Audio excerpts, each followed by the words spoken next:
This time, gentlewoman from New York, Ms. Rice. Mr. Speaker, I rise in strong support of H.R. 1300, the First Responder Anthrax Preparedness Act, and yield myself such time as I may consume. Gentlewoman from New York is recognized for as much time as she wishes to use. Thank you, Mr. Speaker. I want to begin by commending my colleague from New York, my good friend, Mr. King, for working to make sure we are prepared to respond to an event involving a weapon of mass destruction. For nearly a decade, Mr. King and Mr. Pascrell have partnered to improve our ability to prevent, prepare for, and respond to WMD incidents, and I am pleased to be here today to help advance part of that agenda. As the Capitol Hill community witnessed just over a decade ago, even a relatively small-scale anthrax attack can be devastating. An anthrax attack on a larger scale would not only result in more sick people, but would also demand a larger response effort that could stretch our emergency response capabilities.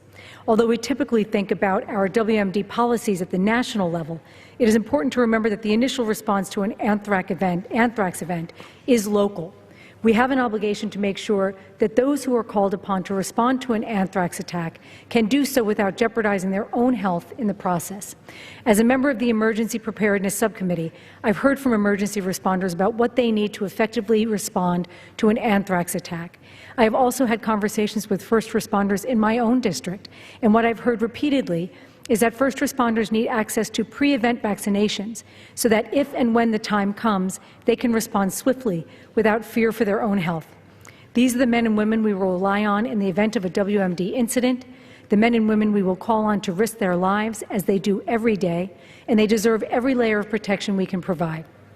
H.R. 1300 would direct the Secretary of Homeland Security to establish a program to provide surplus anthrax vaccines and antimicrobials to emergency response providers on a voluntary basis before an attack occurs.